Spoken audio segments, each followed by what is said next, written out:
Ah, Freddie Mercury. Que voz, hein? Que presença de palco. Quem é fã da banda Queen sabe exatamente do que eu estou falando.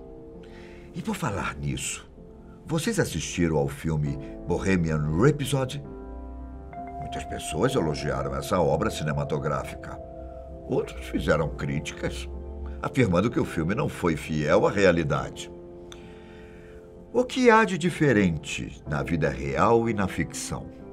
O filme Bohemian Rhapsody, sem sombra de dúvidas, transborda todo o talento do ator Rami Malek.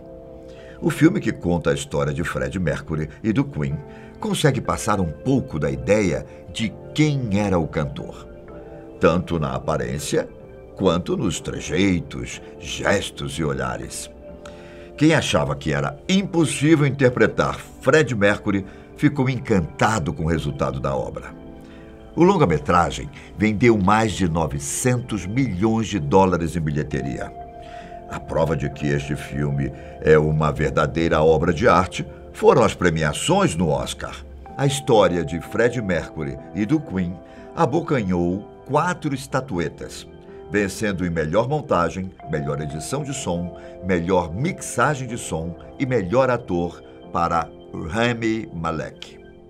A produção concorreu em 5 categorias e só não venceu como melhor filme. Entre os pontos abordados no filme estão a homossexualidade, relacionamentos e a solidão de Fred. Mas, como em todo filme de biografia, houve alguns fatos que não bateram com a realidade. Quais são? Vamos começar falando da banda. No começo do filme, é mostrado Freddie Mercury tietando a banda Smile. Brian May e Robert Taylor, integrantes da banda, ficam sem um vocalista para o grupo e resolvem fazer um teste com Fred. No começo, eles estranham o cantor, até porque sua aparência não era nada discreta. Mas quando ele abre a boca e solta aquela voz ímpar, Brian e Roger ficam encantados. Mas será que a história realmente aconteceu dessa maneira? Na verdade, Fred já era amigo de Tim Staffell, o então vocalista da banda Smile. Ele conheceu os outros integrantes da banda quando estudava artes e design. Quando Staffell resolveu sair da banda, foi Fred que tomou seu lugar. Tudo bem que é apenas uma pequena diferença, mas não deixa de ser divergente da realidade. Outra diferença entre o filme e a realidade em relação à formação da banda envolve o baixista John Deacon. O filme mostra que ele já fazia parte da banda desde o início. Porém, a banda testou vários outros baixistas até que John entrou para a banda. Ele só se tornou baixista oficial da banda Smile no ano de 1971. Agora, que tal falarmos dos relacionamentos de Freddie Mercury? No caso de Mary Austin, existem algumas diferenças entre o real e a ficção. O filme, inclusive, aborda o relacionamento dos dois em boa parte. Na ficção, eles se conhecem no dia em que Fred entrou para a banda Smile. Depois, Fred procura Mary na boutique londrina Biba, onde ela era vendedora. Mas a história é completamente diferente. Na verdade, Mary namorou Brian May por um curto tempo antes de se relacionar com o cantor. Fred só se interessou por Mary muito tempo depois, quando a banda Smile já tinha se transformado no Queen. Eles namoraram por 6 anos e o relacionamento ainda rendeu uma das músicas mais importantes da banda, Love of My Life. A canção, lançada em 1975, foi uma homenagem do cantor para a amada. Outro fato que podemos analisar é o relacionamento com Gene Hutton. A ficção conta que uma das festas que Fred organizou em sua mansão, Gene era garçom, e no final da noite eles acabaram conversando e se conhecendo. Mas na realidade, Eles se conheceram em uma boate na década de 1980, quando Fred já era uma estrela do rock. Em 1984, Jim disse que recusou uma bebida de Fred porque não o reconheceu.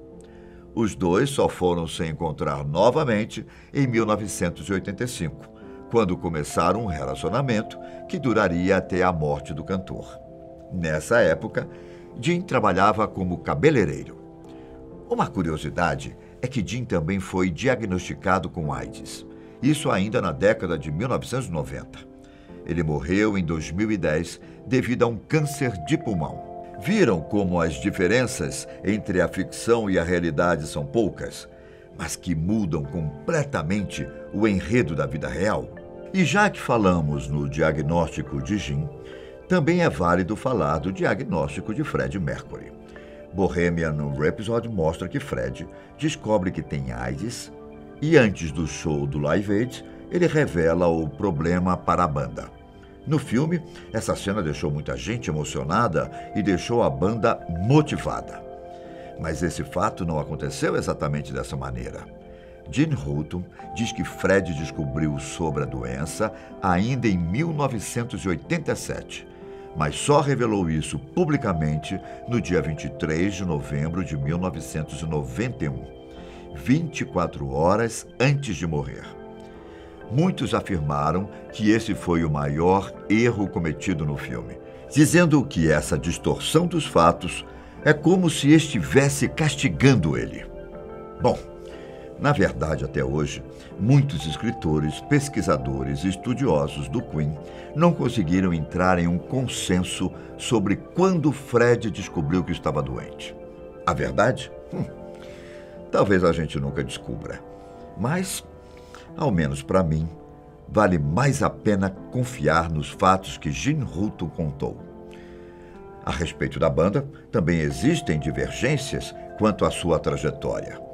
Quem assistiu ao filme viu que Freddie Mercury assinou um contrato de $4 milhões sem comunicar os outros membros da banda.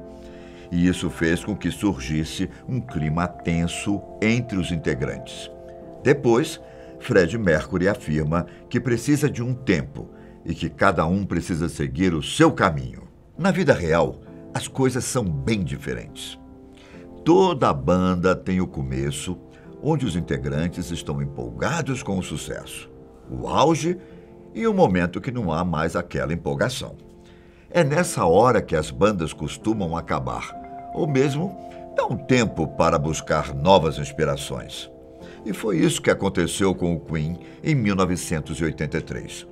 Depois de anos tocando juntos, os integrantes estavam sem entusiasmo. Até porque estava há uma década fazendo turnês. Foi aí que todos os membros do Queen entraram em um acordo e resolveram dar um tempo na banda. Nessa época, Freddie Mercury seguiu sua carreira solo. Pouco tempo depois de decidirem dar um tempo, eles começaram a trabalhar no álbum The Works, que incluiu o grande sucesso Radio Gaga e foi lançado no ano de 1984. Outro ponto que precisa se destacar é em relação à música Bohemian Rhapsody, que deu nome ao filme. O longa mostra que, quando a música surgiu, o executivo Roy Foster subestimou a canção. Para ele, aquela mistura de música clássica com rock não daria muito certo. Ele então pediu à banda para que fizesse um som mais comercial, pois assim seria mais fácil de conseguir fazer sucesso nas rádios. Mas espera aí, quem é esse Roy Foster? E se eu te dissesse que ele é um personagem fictício? Há especulações que ele tenha sido inspirado em Roy Featherstoneno, presidente da gravadora EMI.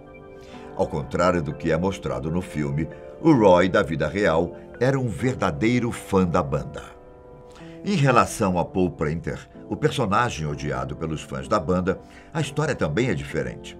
No filme, ele acaba traindo Fred ao emitir informações sobre o show Live Aid, o que custou o seu emprego. Mas isso não é verdade. O que realmente aconteceu foi que Freddie Mercury resolveu se afastar dos vícios e das pessoas que não contribuíam positivamente com sua vida. Depois de ser demitido, Paul então começa a expor Freddie em entrevistas e a vender fotos comprometedoras do cantor. Paul Prenter também tinha AIDS e faleceu em agosto de 1991.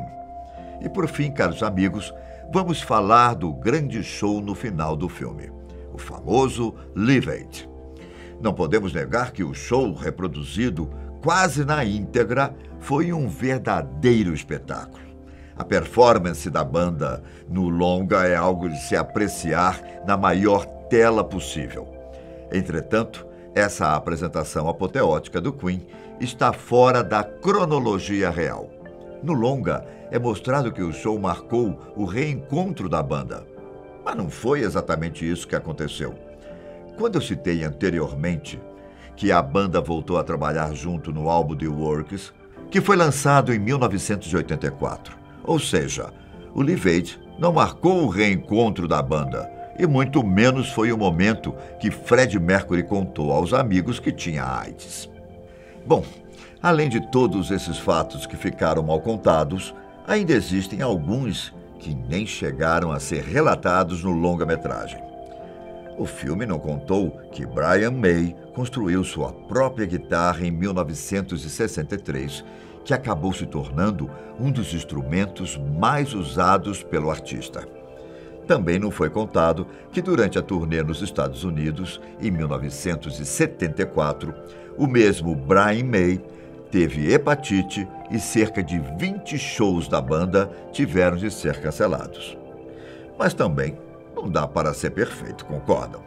Mesmo com todas essas diferenças entre a ficção e a realidade, o filme é um verdadeiro espetáculo e deveria ser assistido por todos que são fãs do Queen.